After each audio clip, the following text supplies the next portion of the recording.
PM गति शक्ति national master plan Bharat के इसी आत्मबल को, आत्मविश्वास को, आत्मनिर्भरता के संकल्प तक ले जाने वाला है।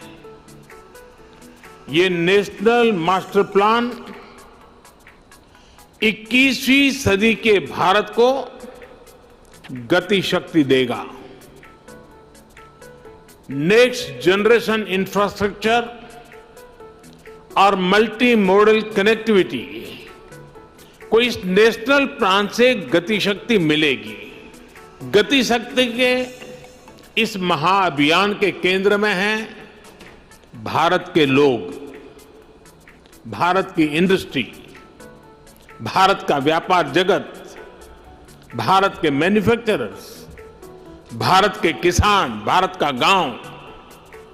ये भारत की वर्तमान और आने वाली पीढ़ियों को 21वीं सदी के भारत के निर्माण के लिए नई ऊर्जा देगा।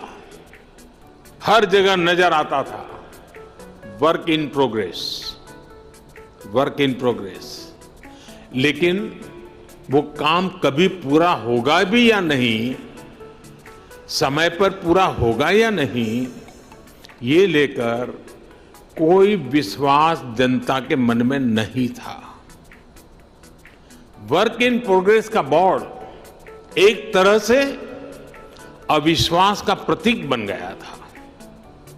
ऐसी स्थिति में देश प्रगति कैसे करता? आज 21वीं सदी का भारत सरकारी व्यवस्थाओं की उस पुरानी सोच को पीछे छोड़कर आगे बढ़ रहा है। आज का मंत्र है will for progress, work for progress, wealth for progress. हमारे देश में इंफ्रास्ट्रक्चर का विषय ज्यादातर राजनीतिक दलों की प्राथमिकता से दूर रहा है। यह उनके घोषणा पत्र में भी नजर नहीं आता है। अब तो यह स्थिति आ गई है कि कुछ राजनीतिक दल देश के लिए जरूरी इंफ्रास्ट्रक्चर के निर्माण पर आलोचना करने में गर्व करते हैं, जबकि दुनिया में ये स्वीकृत बात है कि सस्टेनेबल डेवलपमेंट के लिए क्वालिटी इंफ्रास्ट्रक्चर का निर्माण एक ऐसा रास्ता है जो अनेक आर्थिक गतिविधियों को जन्म देता है, बहुत बड़े पैमाने पर रोजगार का निर्माण करता है। जैसे स्किल्ड मैन पावर के बिना हम किसी क्षेत्र में आवश्यक परिणाम नहीं प्राप्त कर सकते, वैसे ही बेहतर आधुनिक इंफ्रास्ट्रक्चर के बिना हम चौतरफा विकास नहीं कर सकते। पीएम गति शक्ति नेशनल मास्टर प्लान के तहत रोड से लेकर रेलवे तक, एविएशन से लेकर के एग्रीकल्चर तक विभिन्न मंत्रालयों को, विभागों को इससे जोड़ा जा रहा है।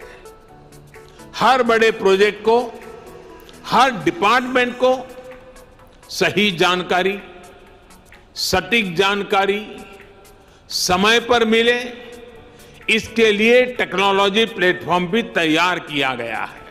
पीएम गति शक्ति मास्टर प्लान सरकारी प्रोसेस और उससे जुड़े अलग अलग स्टेक होल्डर्स को तो एक साथ लाता ही है।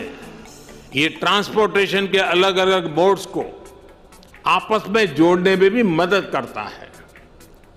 ये होलिस्टिक गवर्नेंस का विस्तार है। अब जैसे गरीबों के घर से जुड़ी योजना में सिर्फ 4 दीवारी नहीं बनाई जाती, बल्कि उसमें टॉयलेट, बिजली, पानी, गैस कनेक्शन भी साथ ही आता है। ठीक वैसा ही विजन इसमें इंफ्रास्ट्रक्चर के लिए भी है। देश के किसानों और मछुआरों की आय बढ़ाने के लिए प्रोसेसिंग से जुड़े इंफ्रास्ट्रक्चर को भी तेजी से विस्तार दिया जा रहा है। 2014 में देश में सिर्फ 2 मेगा फूड पार्क थे।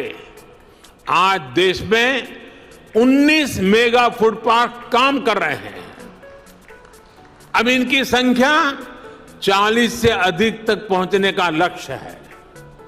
बीते 7 सालों में फिशिंग क्लस्टर्स, फिशिंग हार्बर और लैंडिंग सेंटर्स की संख्या 40 से बढ़कर 100 से अधिक तक पहुंच चुकी है। इसमें 2 गुना से ज्यादा की वृद्धि करने का लक्ष्य लेकर हम चल रहे हैं।